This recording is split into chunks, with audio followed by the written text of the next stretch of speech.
नमस्कार। विश्वभरिबाट एभिन्यूज खबर हेरिरहनुभएका सम्पूर्ण दर्शकहरूलाई स्वागत छ कार्यक्रम खबरभित्रको खबरमा। म सरोज पौडेल। दर्शकवृन्द, वैशाख 10 मा उपनिर्वाचन, जहाँ सत्तारूढ गठबन्धन प्रतिपक्षी एमाले र नयाँ शक्ति रासोपा नै मुख्य प्रतिस्पर्धीको रूपमा उभिएका छन्। सत्तारूढका लागि साख र प्रतिष्ठाको विषय छ भने एमाले र रासोपालाई आफ्नो विरासत जोगाउने र संसदमा नयाँ अङ्क थप्ने हुटहुटी छ। उपनिर्वाचनका लागि यी तीनै क्षेत्रमा सत्तारूढले साझा उम्मेद्वार उभ्याएका छन् भने एमाले र रासोपाले नयाँ र पुराना अनुहारलाई उतारेका छन्। उपनिर्वाचन भनिए पनि चुनावी सरगर्मीले निकै रोचक बन्दैछ। वैशाख 10 वैशाखको यो प्रचण्ड गर्मीमा पनि देखिएको चुनावी राप र ताप कस्तो छ त्यो देखाउने छौं आजको खबरभित्रको खबरमा। उपनिर्वाचनमा हरुवा र नयाँ अनुहारहरू दरिएका छन्, जहाँ पुराना दलका पुराना र नयाँहरूको घम्साघम्सी हुँदैछ। चुनाव जितेर संसदमा अङ्क गणित बढे पनि यसको प्रभाव खासै रहने त देखिन्न। तर दलहरू विरासत र प्रतिष्ठाकै लागि चुनावी दौडमा छन्। मतदाताले नयाँलाई रुचाउँछन् या पुरानालाई, त्यो नतिजापछि थाहा होला नै। तर यस पटकको उपनिर्वाचन दलहरूले महानिर्वाचन जस्तै बनाएका छन्।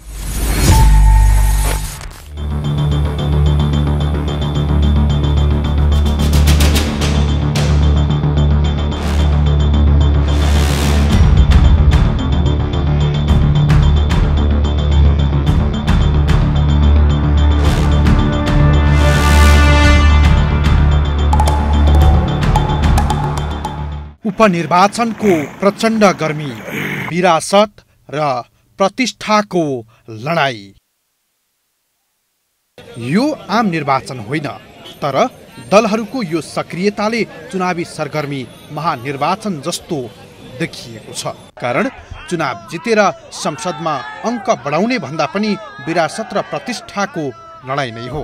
भने उपनिर्वाचनलाई उपनिर्वाचन जस्तै बनाउन नसकिरहनु यो दुर्भाग्य हो। उपनिर्वाचनलाई खासै यो चाहिँ यत्रो चाहिँ हाई पिचमा लिएर जान जरुरी थिएन। तर अब मूलधारको राजनीतिक पार्टीहरू अब एउटा नयाँ आएको राष्ट्रिय स्वतन्त्र पार्टीसँग आफूलाई चाहिँ मनोवैज्ञानिक रूपमा चाहिँ अब चाहिँ त्रसित छन्। राष्ट्रिय स्वतन्त्र पार्टी 6 महिना अगाडि चाहिँ आएको पार्टीसँग अहिलेको सत्ता गठबन्धन चाहिँ डराएकै छ। डराउनु पर्ने कारण पनि छ। केही गरी राष्ट्रिय स्वतन्त्र पार्टीले अहिलेको 2 ठाउँमा मात्रै जित्यो भने पनि मूलधारका राजनीतिक पार्टीहरूको यो 30-35 वर्षदेखिको वर्चस्व र सत्ताको चाहिँ रजगज चाहिँ कमजोर भएर जान्छ र यसमा चाहिँ नयाँ एउटा शक्तिको उदय हुन्छ भन्ने डर चाहिँ काङ्ग्रेसलाई छ। जहाँ सत्तारूढ दल आफ्नो सबै तागत लगाएर उपनिर्वाचनमा उर्लिएको छ भने उता नयाँ शक्तिको रूपमा उदाएको राष्ट्रिय स्वतन्त्र पार्टीले चुनौती दिइरहेको छ मुख्य दललाई। यति मात्रै होइन, संसदको दोस्रो ठुलो दल एमाले पनि उसै गरी कसिएको छ। नयाँ अङ्क जोड्ने र सत्तारूढ दलहरूलाई जनमतबाटै झापड दिने कोसिसमा छ एमाले। तर चुनावी चहलपहल र सक्रियतालाई विश्लेषण गर्ने हो भने सत्तारूढ र रासोपा बीच भिडन्त हुने देखिन्छ। जित हारको निर्क्युल अहिले गर्न नसकिए पनि पुराना दललाई नयाँ शक्ति रासोपाले कडा चुनौती दिन सक्ने आकलन छ विश्लेषकको। बलियो क्यान्डिडेट हुनुहुन्छ, तीनटै पार्टीको बिचमा एउटा खम्साखम्सी छ। त्यस अवस्थामा पनि त्यहाँबाट पनि रासोपाकै स्वर्णिम अग्ले आइ नै हाल्नुहुन्छ भनेर भन्न चाहिँ सकिने अवस्था छैन। त्यसका तीनैजना आउँछन् भन्ने कुरा छ कि म सहमत छैन। तीनैजना आउँदा पनि त्यति ठुलो तात्विक फरक चाहिँ पर्दैन। तर एउटा म्यासेज चाहिँ म्यासिभ म्यासेज चाहिँ जान्छ है। अघिल्लो विरासतलाई, मूलधारका पार्टीहरूका विरासतलाई पल्टाएर फेरि स्वतन्त्र पार्टी आउनु भनेको यसले राष्ट्रिय सन्देश चाहिँ ठुलो जान्छ। राष्ट्रिय स्वतन्त्र पार्टी बलियो चाहिँ बन्छ तीनजना आउँदाखेरि। दलहरूको उपनिर्वाचनमा जे जस्तो सक्रियता छ त्यही अनुरूप मतदातामा कुनै उत्साह भने देखिएको छैन। चुनावी मौसममा ठुला ठुला सपना बाँड्ने प्रवृत्तिबाट मतदाता वाक्क दिक्क छन्। मतदातामा उत्साह र जोश नभए पनि दलहरू आफ्नै उम्मेद्वारलाई जिताउन अनेकन प्रयत्न गरिरहेका छन्। मतदानको मिति नजिकिएसँगै उनीहरू आक्रामक भएका छन्। तनहुँ 1 मा कांग्रेसलाई डाक्टर वाग्लेकै चुनौती। मङ्सिर 1 को निर्वाचनमा तनहुँ क्षेत्र नम्बर 1 मा कांग्रेसबाट रामचन्द्र पौडेल विजयी भएका थिए। उनले 25,361 मत ल्याएका थिए भने एमालेका एक बहादुर राणा मगरले 19,981 मत पाएका थिए। गएको फागुन 25 गते रामचन्द्र पौडेल राष्ट्रपतिमा निर्वाचित भएका थिए। उनै राष्ट्रपति पौडेलले चुनाव जितेको तनहुँमा हुन लागेको उपनिर्वाचनमा कांग्रेसले गोविन्द भट्टराईलाई अघि सारेको छ। सत्ता गठबन्धनका साझा उम्मेद्वार समेत रहेका भट्टराईलाई अर्थशास्त्री डाक्टर स्वर्णिम वाग्लेले चुनौती दिने देखिएको छ। उता एमालेले पूर्व प्रहरी महानिरीक्षक सर्वेन्द्र खनाललाई उभ्याएको छ। डाक्टर स्वर्णिम वाग्ले रासोपाको तर्फबाट उम्मेद्वार भएपछि कांग्रेसको मत बाँडिने र जित हासिल गर्न सकिने एमालेको बुझाइ छ, जहाँको मतदाता संख्या 1,23,490 रहेको छ। चितवन 2 मा लामिछानेलाई विरासत जोगाउनै चुनौती। राष्ट्रिय स्वतन्त्र पार्टीका सभापति रवि लामिछानेले वैशाख 10 को उपनिर्वाचनका लागि चितवन क्षेत्र नम्बर 2 बाट पुनः चुनाव लड्दैछन्। मङ्सिर 4 मा सम्पन्न निर्वाचनमा ठूलो मतान्तरले विजयी भएका लामिछानेलाई यसपटक भने निकै चुनौती देखिएको छ। विशेष गरी नागरिकता विवाद र राहदानी दुरुपयोग प्रकरणले पछिल्लो समय उनको लोकप्रियता घटेको छ। मुख्य दलका नेताको खेदो खनेरै राजनीतिमा उदाएका उनलाई उपनिर्वाचनमा मतदाताले त्यति रुचाउने देखिन्न। यद्यपि उनको चुनावी सक्रियताले कांग्रेस र एमाले उम्मेद्वारलाई सहज पनि छैन। उपनिर्वाचनमा सत्तारूढले कांग्रेस नेता जित नारायण श्रेष्ठलाई उठाएको छ भने एमालेले रामप्रसाद नेउपानेलाई अघि सारेको छ। लामिछाने पाहुना उम्मेद्वार हुन् भने श्रेष्ठ र नेउपाने स्थानीय नेता हुन्। यस क्षेत्रको मतदाता 1,24,646 रहेका छन्। मङ्सिर 4 को आम निर्वाचनमा लामिछानेले 49,300 मत ल्याएका थिए भने उता कांग्रेसका उमेशलाल श्रेष्ठले 14,988 र एमालेका उम्मेद्वार कृष्ण भक्त पोखरेलले 14,652 मत मात्र ल्याएका थिए। विगतको चुनावी तथ्याङ्क हेर्दा यसपालि पनि लामिछानेले नै बाजी मार्ने देखिन्छ। यद्यपि मतदाताको रुझानमा आएको केही फेरबदलले उनलाई जित निकाल्न त्यति सहज नहोला। 12/2 मा उपेन्द्र यादवलाई खरेल र पौडेलकै चुनौती। गएको मङ्सिर 4 मा सम्पन्न निर्वाचनमा पराजय भोगेका हुन् जनता समाजवादी पार्टीका अध्यक्ष उपेन्द्र यादवले। मधेस केन्द्रित दलका मुख्य नेता भए पनि उनलाई सप्तरीका मतदाताले अस्वीकृत गरेका थिए। जनमत पार्टीका अध्यक्ष डाक्टर सीके राउतसँग सप्तरी 2 मा पराजित भएका उनै यादव उपनिर्वाचनको लागि 12/2 मा उम्मेद्वार बनेका छन्। सत्तारूढ गठबन्धनको साझा उम्मेद्वार रहेका यादवलाई रासपाका उम्मेद्वार रमेश खरेल र एमालेका उम्मेद्वार पुरुषोत्तम पौडेलले चुनौती दिएका छन्। प्रत्यक्षतर्फ 12/2 बाट राम सहाय यादवले 354 मतान्तरले मात्रै जित निकालेका थिए। एमालेको सहयोग पाएका उनले 13,822 मत ल्याएर विजयी भएका थिए। तत्कालीन सत्ता गठबन्धनका उम्मेद्वार माओवादीका शिवचन्द्र प्रसाद कुशवाहाले 13,468 मत ल्याएका थिए। अहिले कांग्रेस माओवादी र स्वयं जसपाको मत हुँदा सहजै जित निकाल्न सकिनेमा उपेन्द्र यादव ढोक्क देखिन्छन्। यद्यपि मतदातामा आएको रुझान उनको लागि चुनौती देखिन्छ। यस पटकको उपनिर्वाचनमा 1,05,248 मतदाता रहेका छन् 12/2 मा।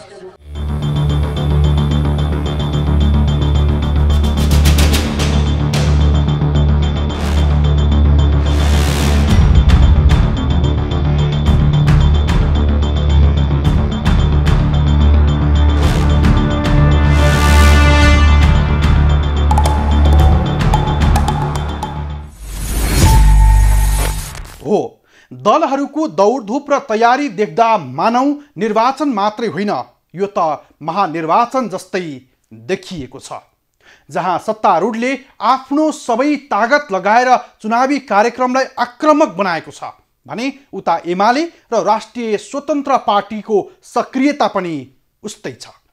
उपनिर्वाचन हुन लागेका 3 क्षेत्रमा जुनसुकै दलले जिते पनि संसदीय गणितमा तात्विक भिन्नता आउँदैन, तर दलका लागि उपनिर्वाचन ठूलो प्रतिष्ठा र विरासतको पेचिलो प्रश्न भने पक्कै बनेको छ। यी 3 वटै क्षेत्रमा हुने उपनिर्वाचनमा चुनावी समीकरण कस्तो छ? त्यो देखाउनेछौँ, तर छोटो विश्रामपछि। दर्शकवृन्द, सत्तारूढ गठबन्धनमा कांग्रेस, माओवादी, एकीकृत समाजवादी लगायतका 10 दलको समर्थन छ। यिनै 10 दलको मत आउने आकलन गरिएको छ कांग्रेस र जसपाबाट उम्मेदवारी दिएकाहरूलाई।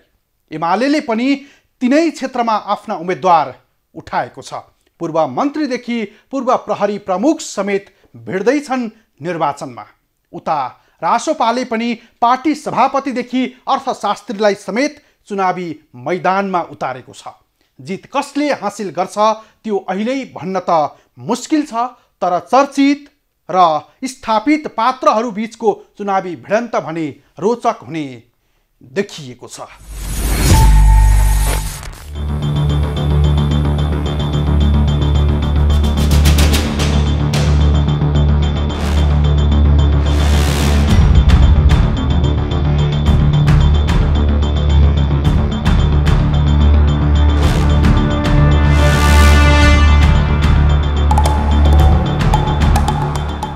उपनिर्वाचन हुनुको कारण र दलीय गठबन्धनको समीकरण।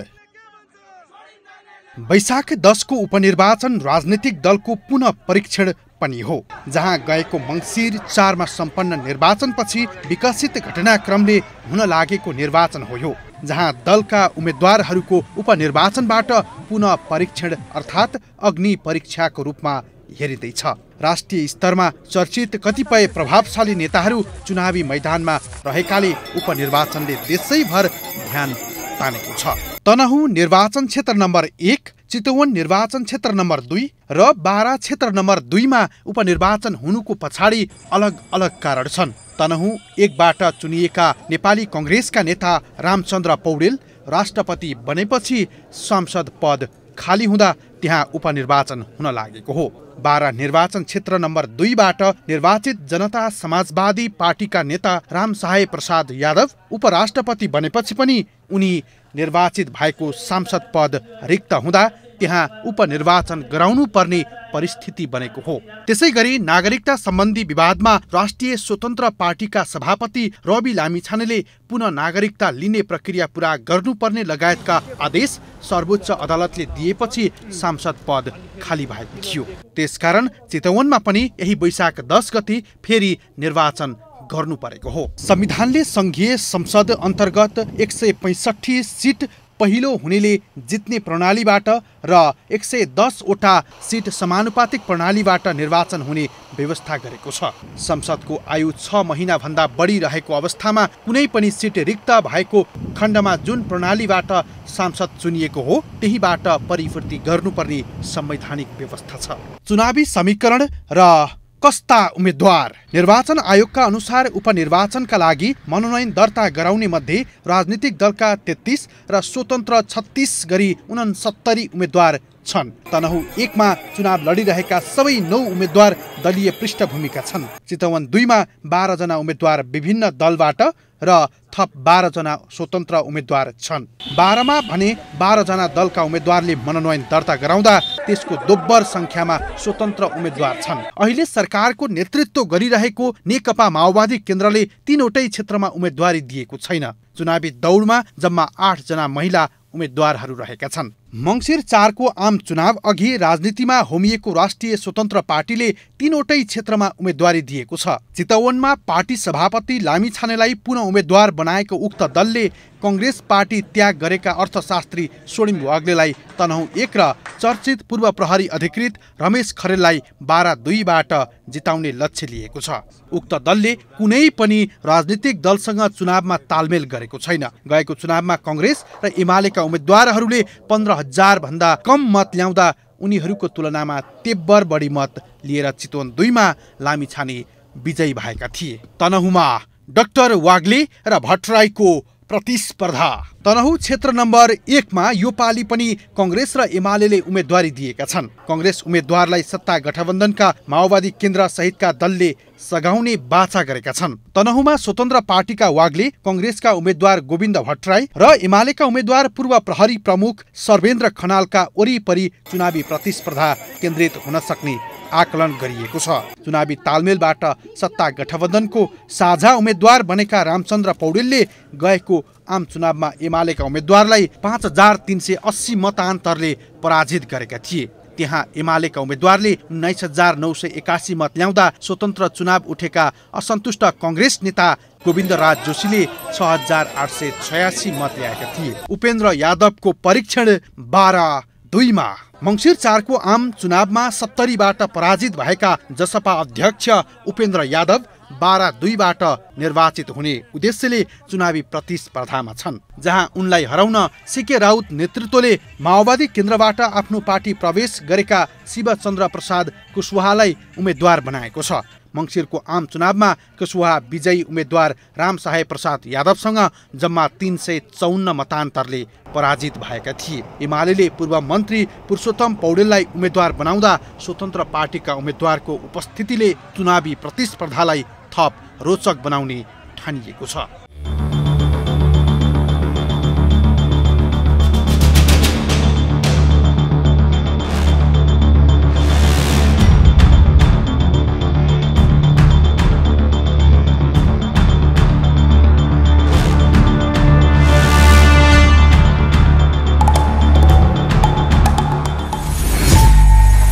दर्शकवृन्द, मतदातामा आएको रुझानले मत परिणाम बदलिन सक्छ। 4 महिना अघिको चुनावी मनोविज्ञानले अहिले काम नगर्न पनि सक्छ।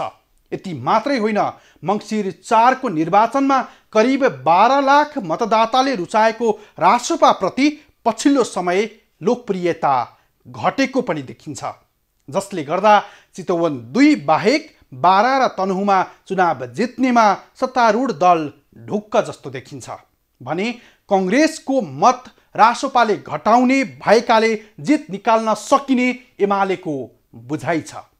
पुराना दलहरूप्रति मतदाता वक्क दिक्क भएकाले नयाँ शक्तिलाई अझै पर्ख र हेरको अवस्थामा रुचाउने छन् भन्नेमा रासोपालाई भरोसा हुन सक्छ। के मतदाताले अझै रासोपा नयाँ शक्तिलाई रुचाउँछन् या पुरानै दललाई, त्यो देखाउने छौं, तर छोटो विश्रामपछि। गएको मंसिर 4 को आम निर्वाचनले नयाँ र फरक नतिजा दियो, जहाँ मुख्य दलहरूका मुख्य आधार क्षेत्र भत्किए भने संसदमा उनीहरूको अङ्क घट्यो, जहाँ नयाँ शक्तिको रूपमा उदाएको राष्ट्रिय स्वतन्त्र पार्टीले स्थान लियो। संवैधानिक समाजवादको नारा दिएर संसदमा छिरेको रासोपा आफ्नै एजेन्डामा अलमलिँदै आए पनि सरकार निर्माणमा निर्णायक शक्ति बनेको छ। संसदमा 19 सांसद भएको रासोपा पुराना दलहरूको स्वेच्छाचारिता र मनपरितन्त्रको परिणामले उदाएको शक्ति हो। यद्यपि यसको राजनीतिक जीवनको आयु कति लामो होला भन्ने उपनिर्वाचनले केही संकेत गर्न सक्छ।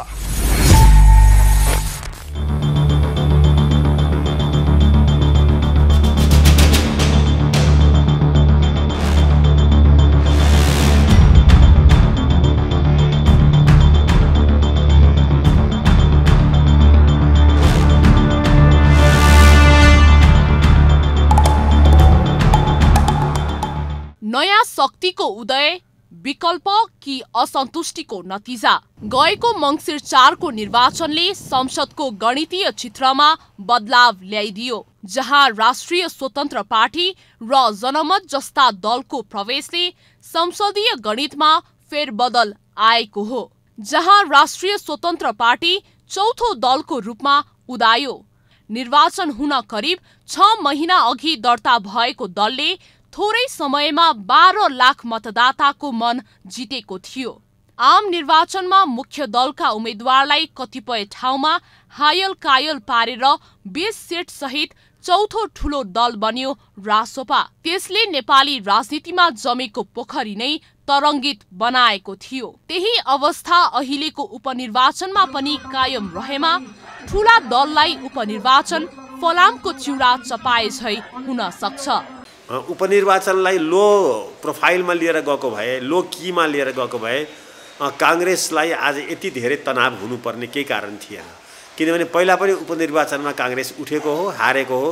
यस्तो राष्ट्रिय महानिर्वाचन जस्तो चाहिँ सारा देशभरिको शक्ति, सामर्थ्य, राज्यको ढुकुटी, प्रधानमन्त्रीको प्रयत्नदेखि सबै चाहिँ त्यहाँ खनाउनु पर्दैन थियो, त्यहाँ त्यसरी जानु पर्दैन थियो। एउटा सिम्पल रूपमा हैन, एउटा स्वस्थ प्रतिस्पर्धा गरेर अगाडि बढ्नलाई चाहिँ रुचाएन।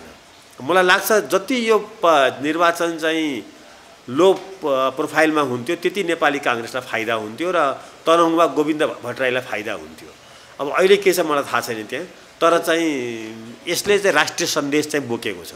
राष्ट्रिय सन्देश के छ भने राष्ट्रिय स्वतन्त्र पार्टीले केही गरी 2 ठाउँ जित्यो भने नेपाली काङ्ग्रेसमा मात्रै होइन, नेकपा एमालेमा पनि ठुलै भुइँचालो जान्छ। यसरी पुराना र स्थापित भनिएका दलहरूप्रति मतदातामा देखिएको अविश्वास यी दलका लागि ठूलो चुनौती हो। स्थानीय निर्वाचनमै काठमाडौँ, धरान र धनगढीमा स्वतन्त्र उम्मेदवारले बाजी मारेका थिए। घण्टी बजाउँदै उदय भएको नयाँ दलले जनताको विश्वास कायम राख्न सक्छ या सक्दैन, त्यो भने उपनिर्वाचनको नतिजाले देखाउला नै। यदि रासोपाको आम निर्वाचन जस्तै रुझान भएमा ठूला दलको राजनीतिक भविष्यमाथि थप प्रश्न उठ्नेछ। उनीहरूको राजनीतिक विरासतमा पहिरो जानेछ।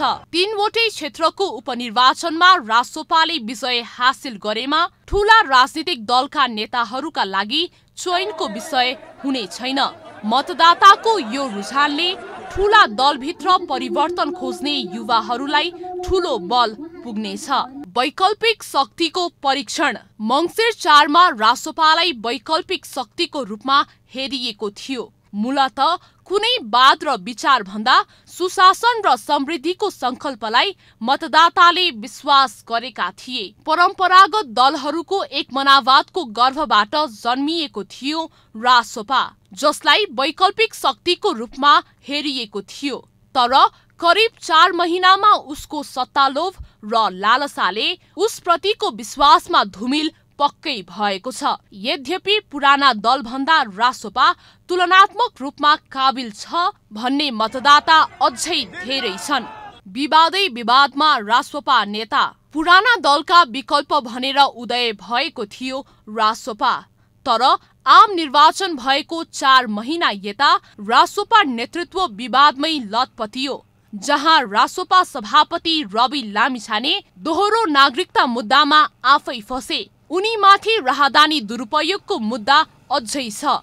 सरकारले यो मुद्दालाई ढिसमिस पार्न नखोजेको भने होइन, तर उनीमाथि यो विवादको तरवार झुन्डिरहेको छ। यस्तै रासोपाकै सांसद ढाका कुमार श्रेष्ठको 2 करोडको डिल गरेको टेप प्रकरणले रासोपाको छविमा हिलो छ्यापिएको छ। सांसद श्रेष्ठले मन्त्री बन्नका लागि भन्दै मेडिकल व्यवसायी दुर्गा प्रसाईसँग 2 करोड मागेको अडियो सार्वजनिक भएको थियो गएको चैत 26 गते। यस अडियो प्रकरणले रासोपाको चरित्र के हो भन्ने आम प्रश्न उठ्न थालेको छ। अहिले भर्खरै केस श्रेष्ठ ढाका कुमार श्रेष्ठकै केस आएको छ। त्योभित्र पनि त मन्त्री बन्नका लागि पैसाको लेनदेन गर्ने व्यक्तिहरू त रहेछ नि त। त्यस्ता ढाका कुमारहरू स्वतन्त्र पार्टीभित्र अरू धेरै पो छन् कि त, बाहिर नआएका पो हुन् कि त। जनताले त सङ्कल्प त हेरेकै छन् होइन, क्लिन चिट त दिएनन् जनताले त। इम्याच्युरिटी रहेछ त्यो पार्टीको एउटा प्रमुख सभापतिसँगै, त्यो पनि त जनताले हेरेका छन्। त्यसका टेस्टेड पनि होइन, फेरि सैद्धान्तिक धार भएको पनि होइन, विश्व दृष्टिकोण भएको पनि होइन भनेदेखि त्यो पार्टी त होइन, त्यही असन्तुष्टिलाई कास्केर आउने हो। त्यसकारण त्यहाँबाट रवि अघिल्लो मतान्तर ठुलो भएको हुँदा अहिले चाहिँ एउटा 2टा कुराले काम गरिरहेको छ क्या। एउटा कुरा यो नयाँ पार्टी हो, नयाँ व्यक्ति हुन् र यिनले केही गर्छन्, यिनीसँग राष्ट्रको लागि केही गर्ने हुटुटी छ भनेर उनीप्रति जनताको लगाव छ। अब अर्कोतिर के भइरहेछ भन्दाखेरि यो नागरिकता केस, ढाका कुमारको केस लगायतका चाहिँ ड्राइभर केस लगायतका अन्यत्र त्यो राजधानीका पासपोर्टका केस, यी केसहरू देख्दाखेरि जिना मिसिना केसहरू चाहिँ उचालिरहेका छन्। एकजना व्यक्तिमाथि सम्पूर्ण राज्य खनिएको छ, ओहो उसलाई त माथि आउनै नदिने भए भनेर सहानुभूति पनि जाला जस्तो देखिन्छ। उपनिर्वाचनमा जुनसुकै दलको जितहार भए पनि सत्ता समीकरणमा खासै फेरबदल आउने छैन। अहिले प्रतिस्पर्धामा रहेका एमाले बाहेक सबै दल सत्ता गठबन्धनमै छन्। चितवन, तनहुँ र बारा यी जिल्लाका 3वटै निर्वाचन क्षेत्रमा एमाले र रासोपा एक्लै लडेका छन् भने अरू दलले गठबन्धन बनाएका छन्। त्यसकारण सत्ता गठबन्धनले नै उपनिर्वाचनमा बाजी मार्ने सम्भावना बलियो देखिन्छ। उपेन्द्र र सीके राउतको शक्ति परीक्षण। उपेन्द्र यादवले चुनाव जितेर पार्टीको संसदीय दलको नेता समेत बनेका रामसहाय प्रसादलाई उपराष्ट्रपति बनाएर उपनिर्वाचन मार्फत आफ्ना लागि संसद छिर्ने बाटो बनाएका हुन्। तर यस पटक बाराको उपनिर्वाचन समग्र मधेस राजनीतिको शक्ति सङ्घर्षको विषय बनेको छ भने उपेन्द्र यादवका लागि अग्नि परीक्षा नै बनेको छ। सत्ता गठबन्धनबाट नेपाली कांग्रेस, नेकपा माओवादी केन्द्र, लोकतान्त्रिक समाजवादी पार्टी सहित दलहरूको समर्थन पाएका यादव भूगोलमा स्वच्छ छविका रामसहाय प्रसादले खडा गरेको सांगठनिक जगमा चुनावी परिणाम हात पार्ने दाउमा छन्। तर उनलाई रोक्न प्रमुख विपक्षी दल नेकपा एमाले मात्र होइन, मधेसकै मुद्दामा वैकल्पिक राजनीति गर्दै उदाएका जनमत पार्टी समेत अगाडि आएको छ। मधेस राजनीतिको केन्द्रमा को रहने भन्ने विषयमा यादव र जनमतका अध्यक्ष राउत बीच प्रतिस्पर्धा छ। 72 पराजित गरे पनि यादवले उपनिर्वाचनको जस्केलोबाट संसद छिन्ने बाटो तय गरेपछि यादवलाई रोक्न राउत आफै चुनावी कमान्ड गर्दै मैदानमा खटिएका छन्।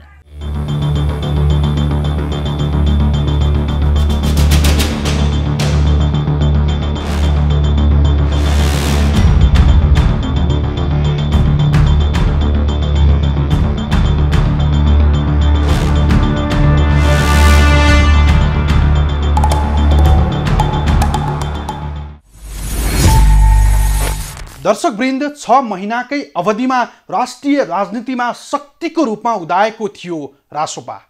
पुराना दलहरूको मनपरितन्त्र र दलीय निरङ्कुशताको परिणामले नयाँ शक्तिको उदय भएको हो। यद्यपि गएको मङ्सिर यता उसको प्रवृत्ति पनि सत्ता केन्द्रित देखिन्छ। उनै मुख्य दललाई दुत्कार्दै राजनीतिमा उदाएका रवि लामिछाने रासोपाका सभापति हुन्। उनै सभापति लामिछानेदेखि अन्य नेताहरूको पछिल्लो विवादास्पद घटनाले रासोपाले पुराना दललाई उपनिर्वाचनमा हराउन त्यति सहज नहोला। यद्यपि पुराना दलहरूको सत्ता स्वेच्छाचारिताकै कारण रासोपाकै पल्ला भारी नहोला भन्न सकिन्न। हवस् त, आजलाई यति नै। भोलि अर्को खास विषय लिएर उपस्थित हुनेछौँ। खबरभित्रको खबरका लागि हेर्दै रहनुहोला एभी न्युज खबर। नमस्कार।